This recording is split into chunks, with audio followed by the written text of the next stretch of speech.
David Harding, Counterspy, presented by the makers of Old Nick and Bitter Honey candy bars.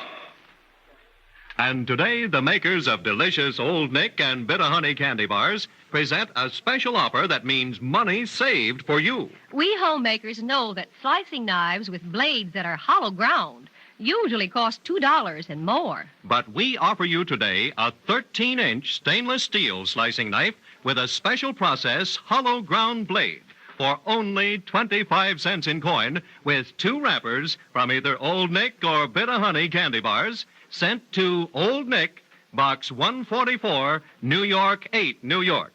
We'll repeat the address and complete details later, so have pencil and paper ready.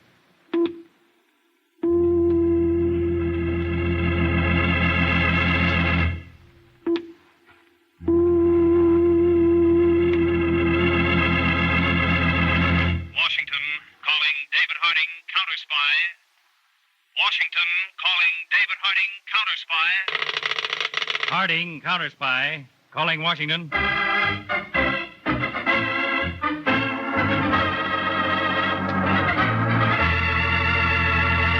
David Harding, Chief, United States Counterspies, especially appointed to investigate and combat the enemies of our country, both at home and abroad, and to secure for every American the rights which are his under our Constitution.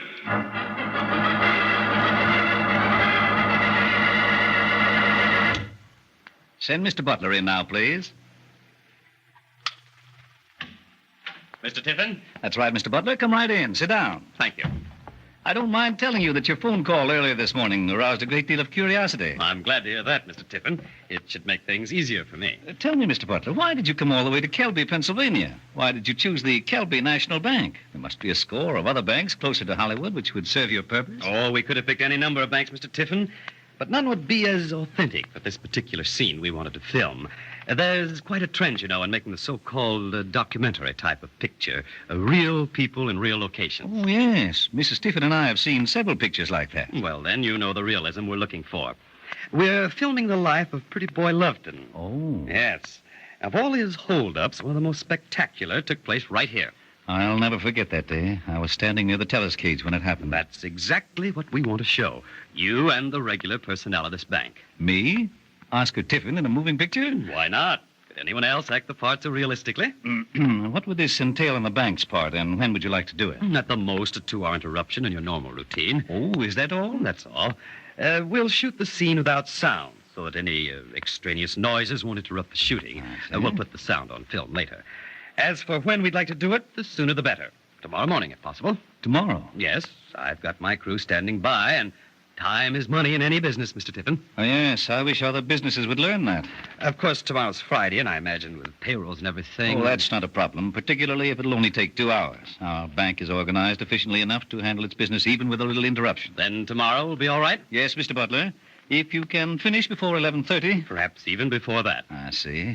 Will there be any stars in this scene? Oh, no, I'm sorry. We're using doubles.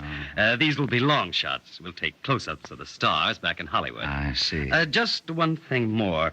I want to arrange for a police guard to keep curiosity seekers out of camera range. Oh, yes, of course, certainly. You see the mayor. He'll take care of you. In fact, I'll phone him and tell him you're coming. Oh, thank you, Mr. Tiffin. That'll be a big help. Good day, sir. Glad to do it. Goodbye.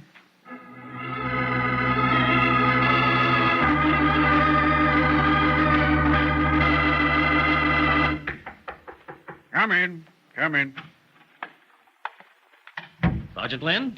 Yep. I'm Mr. Butler. Oh, you're the fellow who's going to turn Kelby Pa into Hollywood Cal. What? Pa and Cal, little joke on the abbreviation. Oh, yes. Well, Sergeant... Know all about it. Commissioner called and said the mayor said to give you all the cooperation in the world. Well, I can't do that, but I can give you all the cooperation in Kelby, PA. That will be sufficient, Sergeant. Now, what I want... You got 'em. Give you the best men on the force. 9:30 tomorrow morning, Commissioner said. That right? Yes, it is. Going to need some folks inside the bank, aren't you? Well, there'll be... Well, my wife, Agatha, is a regular depositor there. She'd be glad to help you out. Always hankering after movies anyhow. Be true to life, too. Sticks every cent I make in there. Oh, I'll be happy to have your wife in the picture, Sergeant. What time you want her to be there? The same time you come with the police. Right. 9:30 it is. I'd better call her and tell her all about it. Give her a chance to primp up some. You know how a woman is about those things. I understand. See you tomorrow morning, then.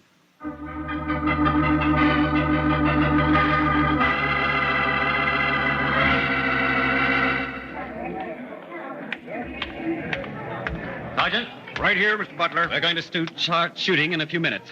Gotcha. Everything's all set out here. Got officers at both ends of the block diverting traffic, and these men here will hold back pedestrians. Good. Now, I'll give you a picture of what's going to happen so that none of your men can get into camera range. I'm listening, Mr. Butler. How's Agatha doing? Agatha? Oh, fine. Excellent. Just the type we need for the picture. Yeah? Good. Now, you know we're shooting this silent. Yep. But there still may be plenty of sound made. People yelling, guns shooting, or perhaps even the burglar alarm will be set off. I see. I want to mirror the sound of the excitement in the faces of the people in the picture. Gotcha, Mr. Butler. Now, first, after the robbery, I'll back out of the door there. Then, the two cameramen will come after me, and we'll all get in the first car. Right. Then, Mr. Black and Miss Smith will come out with drawn guns and get into the second car. I see. We'll both speed off, and as soon as we've turned the corner, you can let things go back to normal. Unless, of course, we need another take. It's all straight. One thing more. Yep. Mr. Tiffin and some of the bank employees will come out shouting, help, robbery, police. Don't get between them and the camera. I want some shots of that. You bet. Now that that's straight, I guess we'd better get started. See you, Sergeant.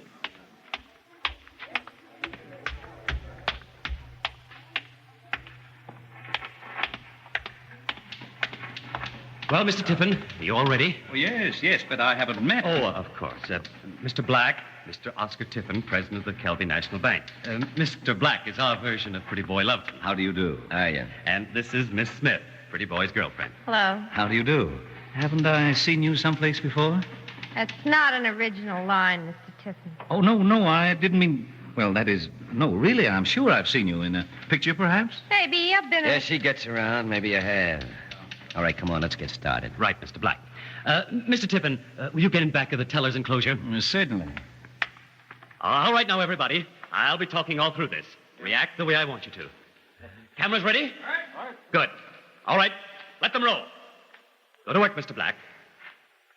Okay, everybody, this is a stick-up. A little more frightened, please. Keep your hands at your sides, stand still, and nobody will get hurt.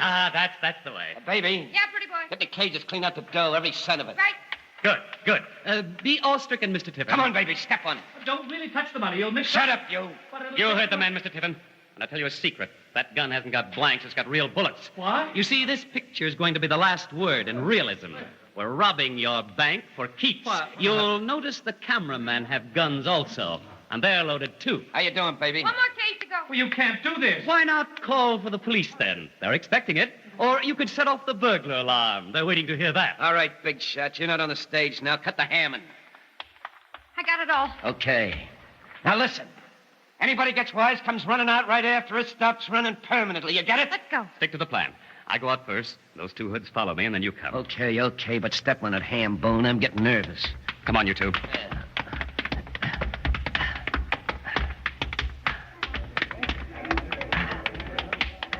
How's it going, Mr. Butler? Perfect, Sergeant. Perfect. Agatha, all right? Wonderful. In the car, you two.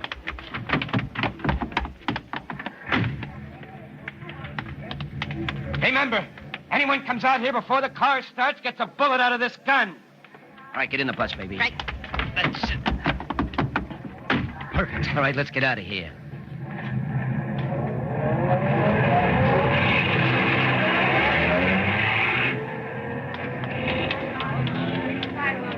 Police! Robbery! Stop them, Sergeant! Hey, that's good, Mr. Tiffin. You ought to make acting your business. Acting? That was no acting, you blockhead. They What? really held at the bank. What? They weren't actors. They were crooks. They cleaned out the bank. Over No. $200,000 in payroll money. Don't stand there like a lunkhead. Get after them. Get after them.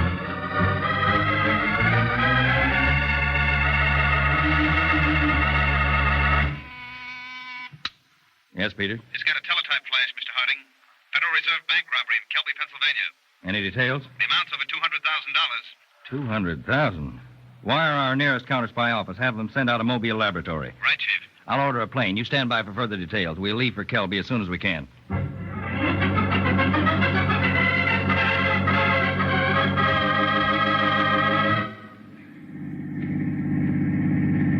Oh, honest Gus. Did you ever see a look to match that banker's face when I told him it was a real holdup? You didn't get a load of that dame near the teller's window, Marty. She just passed right out. That was Agatha, the sergeant's wife. I'll bet he's hearing from her right now. Look, Marty, let's not be so happy about this. We're not out of it yet. What are you worrying about, Gus? We switched cars, paid off the boys, and still have over 150 grand, and we're heading for New York. Well, I won't be happy until we're there. I don't like it out in the sticks. How much did you pay those guys, Marty? $10,000 apiece. The highest fee any cameraman ever got for such little work. You know, I half wish you'd taken pictures. I'd give anything to see how I looked. That'd be all we'd need, Dolly. Pictures of us. Stick to your driving, Gus. We want to make New York by morning. Dolly, What? I did. Did what? Took pictures. What? What's the matter with you two? Nothing, guys, nothing. I just got rid of my stockings. Oh, that's a Dane for you. No kidding, Marty. Yeah. Camera's loaded with film. Should have the whole thing in here. Gus isn't gonna like that. We'll destroy it after we see it. Trouble is, I don't know how to get it printed. Can't send it to a commercial laboratory. I know a guy does that work. Makes movies. We just can't. Oh, he's okay.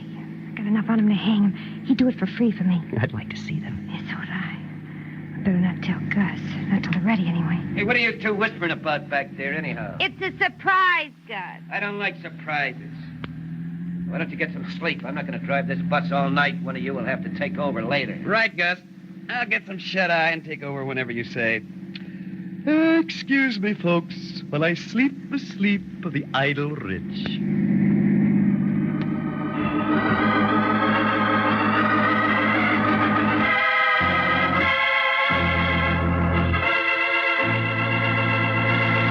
We'll continue our David Harding Counterspy case for Old Nick in a moment. I wish there was some way you could look into your radio there and see what I've got in my hand. Because if you could actually see this stainless steel slicing knife, you'd know what a remarkable value it is. It's guaranteed to compare with knives costing 75 cents to $1. Because of a new secret process, we've been able to have this knife hollow ground. And that's a feature usually found only in knives costing $2 or more. But you can have one of these knives for only a quarter with 2 wrappers from delicious Old Nick or Bit of Honey candy bars. Mrs. Clarendon, will you describe this knife for our listeners? As you homemakers probably know, a slicing knife is long and slim, adaptable for use either as a butcher knife or as a carving knife. Our stainless steel slicing knife is nearly 13 inches long. Because it's stainless steel, it's easy to clean. It keeps its silvery luster for a lifetime. Our slicing knife is hollow ground, which means it has an extra keen cutting edge, like a fine carving knife. The handle is polished blonde hard wood, designed to fit your hand smoothly and comfortably with a non-slip grip. I know you'll find this is one of the most useful knives you've ever had in your home. Friends, send today for your stainless steel slicing knife. For each knife you want, send 25 cents in coin and 2 wrappers from either Old Nick or Bit of Honey. Send to Old Nick, Box 144, New York 8, New York. Old Nick, Box 144, New York 8, New York. Please use coin. Do not use stamps or checks.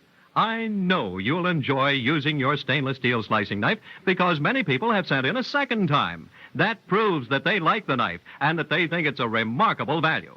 Remember, that's 2 wrappers from Old Nick or Bit of Honey candy bars with 25 cents in coin sent to Old Nick, Box 144, New York 8, New York. This offer must be withdrawn very soon, so be sure of your stainless steel slicing knife.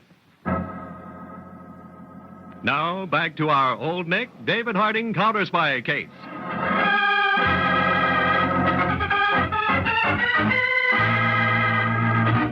I don't think I'll ever be able to live this down, Mr. Harding, not ever. Now, Mr. Tiffin, don't be too hard on yourself. To be taken in by such a fantastic scheme. Well, a less fantastic scheme probably wouldn't have been successful. You've read how pranksters have opened street excavations or imposters have posed as foreign diplomats. As a matter of fact, we have records telling how moving vans have been backed right up to closed-down homes and the contents just taken away. All in broad daylight with no attempt at secrecy. They certainly had a bold plan this time, Mr. Harding. Well, that very boldness did half of the criminals' work for them. I'm not sure that I wouldn't have been taken in by this scheme myself. I wired to the address this butler gave me and got back a very impressive answer. Well, I'm having that address checked now. Probably it's just a mail drop. The whole thing is so incredible. Well, now, try to calm down, Mr. Tiffin. See if you can describe the people involved. This man, Butler, you remember what he looked like? I'll never forget. Let's have the description, then. He was 5 feet 9 or 10, blue eyes, bald-headed, pale complexion, had a little red mustache. Very smooth talker. Yes, I can imagine. What about the other two who were supposed to be actors? Well, they both had makeup on. The man, I can't tell you much about. He just impressed me as a Hollywood-type gangster. And the woman? Now, there's something. I'm sure I've seen her before. Oh, you have? But I can't for the life of me remember where or when. On a trip someplace, perhaps? I just don't know, Mr. Harding. Well, forget about it for a while. Those things can't be forced. Now, anything else you can think of? Something that happened during or before the robbery? Oh, yes, there was one thing that struck me a little queer. What was that? The tough, the man who was supposed to be Pretty Boy Lufton, he told Butler to stop hamming, that he wasn't on the stage. Oh? He made it sound like Butler was the actor instead of him. And he was, because he certainly fooled me. And a few other people. Oh, thank heaven for that. It takes some of the edge off my stupidity. Oh, Peter, did you get anything out of the sergeant? Nothing but volcanic eruptions, Chief. I've never seen a man so angry. You can hardly blame him. State troopers just called in. They found 2 abandoned cars about 20 miles out of town. One of them a station wagon. Both answer the description of the cars used in the holdup. We better get out there, then. Oh, I've got it, Mr. Harding. What? The girl, where I saw her before. Yeah? It was in a picture. An actress? Well, yes. We had a businessman's dinner about 4 or 5 months ago. We showed some commercial pictures. She was in one of them. Would you know where you got them? No, I don't, but the secretary of our entertainment committee would know. Well, call him and get the address. Then stay here until you hear from me. I'll get in touch with you as soon as we look over those abandoned cars.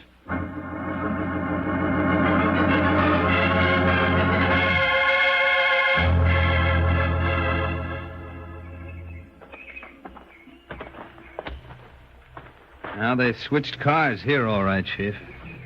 Bronson from our laboratory says there are impressions of 3 different sets of tires. Well, there's this makeup kit that interests me. Tiffin said the 2 actors wore makeup. I don't know much about the theater, but this looks like a professional kit to me. New York manufacturer. We can't try tracing it. Yeah, we will. What about the car? Stolen? Yes, the station wagon belongs to a New York florist. Bronson scraped off that Picture Productions label on the door. The florist's name was underneath. New York. One crook tells another to stop hamming. A makeup kit. Plenty of theater in this crime. The whole idea was theatrical. And it worked. Is there a phone in this laboratory unit? Yes, Chief. Who are you going to call? Tiffin. I want to find out if he's got the address of the place where his club got those films. No.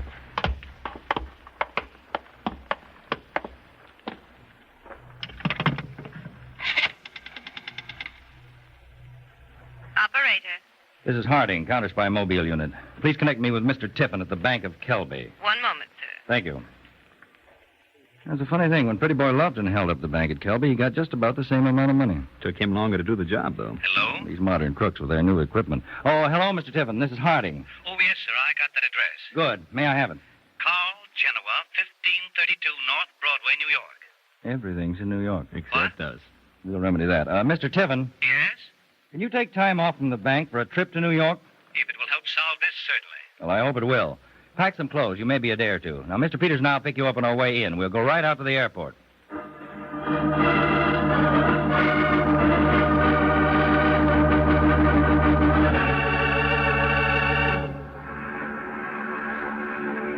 Flight 2 from Boston arriving on runway 3. Plane for Chicago will be delayed 10 minutes. You counterspies work fast, Mr. Harding. I never dreamed I'd be at LaGuardia Airport this evening. Speed's half the battle against crime, Mr. Tiffin. Have you got everything straight, Peters? Yes, Chief. I checked the manufacturer of the makeup kit and then dropped in on Genoa and looked through his film catalog for the girl. Right. And keep in touch with you through Brewster of Theatrical Weekly. That's right. And we're going to see him, Mr. Harding? Yes. He's one of the editors. Theatrical Weekly probably has more pictures of actors on file than any other place. I've asked Brewster to search through those files and pick out every actor's picture that fits the description you gave us. You'll have 1,000 of them to look at least. I'm willing and able, Mr. Harding. Well, I hope you feel the same way at the end of the night. All right, Peters, get going. I'll hear from you by phone.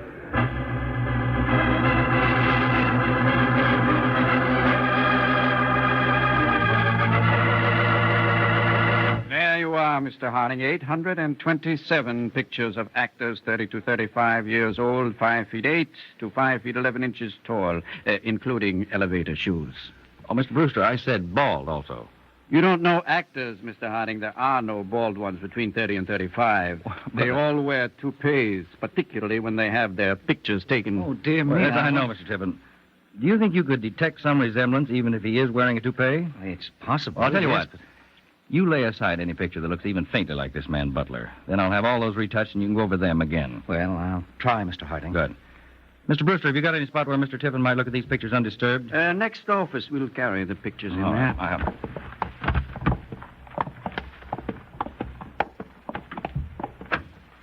Just put them on that desk and pull up a chair. Thank you. Now, take all the time you want, Mr. Tiffin. Don't overlook a single picture he might fit. I'll do my best, Mr. Harding. Tell me, Mr. Harding, do you really think an actor engineered this job? Well, the circumstances all point to it. Well, then you're in luck. What do you mean? He'll pull some boner, trip himself up somehow. He hasn't so far. The whole scheme's been pretty clever. He's played his part beautifully. That's the trouble with actors. They let a good part blind them to a bad play. He'll mess up the end some way, whoever he is. You don't seem to be very fond of actors. Me, I love them, adore them. They're the most charming children in the world, but spare me from their thinking. Go on. I could use a little insight into the psychology of an actor. Well, I have the greatest respect in the world for them as actors. As anything else, no. In fact, they should be quick frozen. What? Yeah, like meat. You put them in a part, let them play it. Then when it's over, you put them in a quick freezer until another part comes along. This way you don't have to pay them or feed them, and all they have to do is act. Which is all they want to do anyway, the screwballs. That's a novel idea, at least. Yes, actors should be quick probably the call you were expecting, Mr. Harding. You take it. Oh, thank you. Hello? Is Mr. Harding? Speaking, Peter. Oh, Chief. You got something? Yes, but I don't believe it. What? It just doesn't happen this way. What are you talking about? Did the makeup kit turn up anything? Makeup kit? Who cares for that? Chief, I'm calling you from the offices of Carl Genoa. You knew the girl? You, the girl. Look, Chief, now, I have not been drinking. Get that cleared. It makes some sense, Peters. I can't, because I just walked in as Genoa finished processing a moving picture of the holdup. What?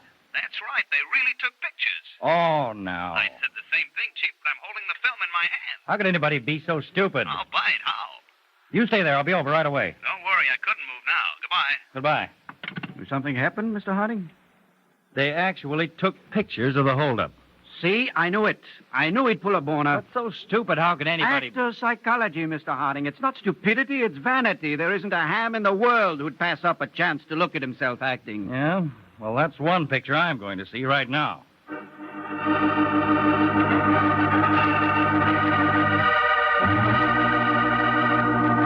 All right, Genoa. You going to tell us where the man who brought you this picture lives? I don't know where he lives, Mr. Harding. You just print films for anyone? He was sent by a girl I know, Dolly Norton. Of course, you had no idea that there was a bank robbery on the film. No, look, I got nothing to do with bank robberies. I got my own business. I'm sure you have. What kind is it that gives the crook such confidence in you? Well, that's my affair. You want to arrest me, you got to prove something. At the moment, I'm not interested in the films you're peddling. I'm interested in this man. Why don't you take the picture, make blow-ups? You can put his face in every post office in the country. That's the hard way. You're going to help us do it the easy way. I don't want to get any more mixed up in this than I am Do already. you think you have a choice? You're going to give the picture to the man who brought it in. Well, this and is just not- to make sure you don't get cute, Peters is going to stay here with you. I'll be outside, Peters. If anybody picks up that film, we tail him. Right, Chief. But I don't know when he's coming. Who knows how long you'll have to wait? That's all right, Genoa. We've got plenty of time. If you don't cooperate with us, you'll get plenty of time, too.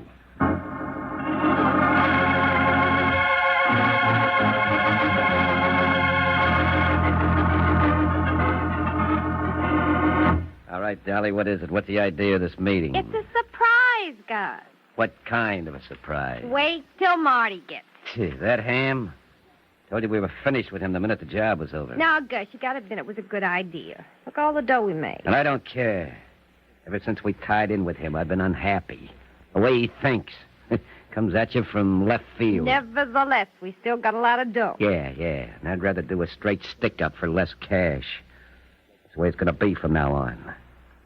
Now, what's this surprise? Well, Come on, Dolly. Don't be cute. all right. We got pictures of the job. You what? There was film in the camera. Well, look. Are you crazy? Don't get excited, Gus. Nobody will see him but us. Oh, no, you can't be on the level. You're kidding, aren't you? No, really.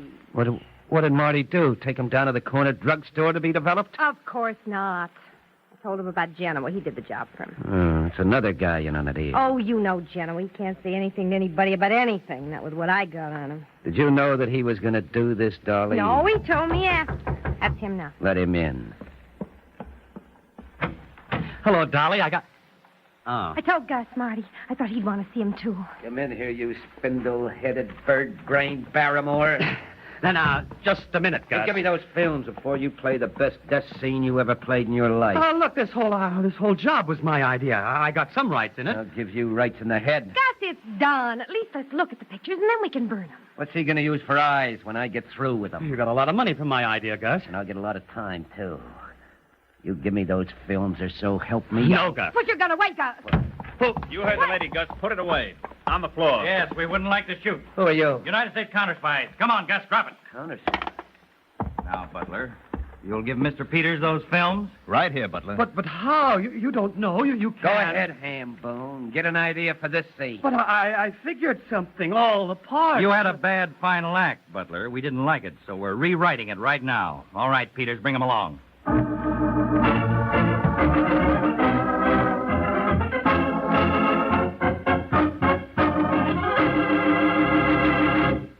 Mr. Harding will return in just a moment. Here's something interesting. We're getting lots of repeat orders for our special offer of a stainless steel slicing knife. Yes, a great many people have sent in a second time. When they received their first one, they were so pleased with it that they sent in for more. Now, I'm not surprised at that because we guarantee this stainless steel slicing knife to be the equal of knives selling at 75 cents to $1. What's more, it has a blade that is hollow ground, a feature usually found only in knives costing $2 or more. Yet, we offer the stainless steel slicing knife to you for only 25 cents in coin, with 2 wrappers from either Old Nick or Bit of Honey candy bars sent to Old Nick, Box 144, New York 8, New York. We can make this offer only by special arrangement with a famous cutlery manufacturer. He is the only one in the country who has this new secret process by which long-lasting stainless steel can be successfully hollow ground. We guarantee that this stainless steel slicing knife would compare favorably with knives costing 75 cents to $1, even without the special process hollow grinding. But hollow grinding gives this knife longer life, a keener edge, and greater usefulness. So you're really getting extra value, an outstanding bargain buy. Now remember the address, Old Nick, Box 144, New York 8, New York. For each stainless steel slicing knife you want, send us 2 wrappers from either Old Nick or Bit of Honey candy bars and 25 cents in coin. This offer must be withdrawn very soon, so be sure of your quick-cut slicing knife. Send your order today. This is David Harding. In the case you just heard, all the parties pleaded guilty. There was nothing else they could do, having provided the pictorial evidence themselves.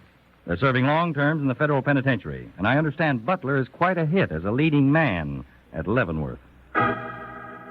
Tune in next Sunday, same time, same station, for the case of the man with the tattooed eye who successfully buried himself until the counterspies had him fingered by a woman in white. The award-winning Case of the Recruited Nurse on David Harding, Counterspy.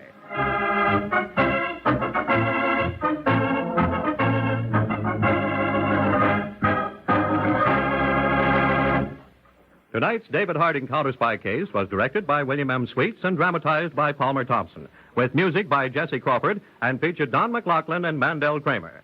David Harding Counterspy is a Phillips H. Lord production, originating in New York for the makers of Old Nick and Bit of Honey candy bars. Now a listening reminder. Nobody knows for certain what is going to happen, but Drew Pearson makes astounding predictions of news events to come. Hear Pearson tonight. This is ABC, the American Broadcasting Company.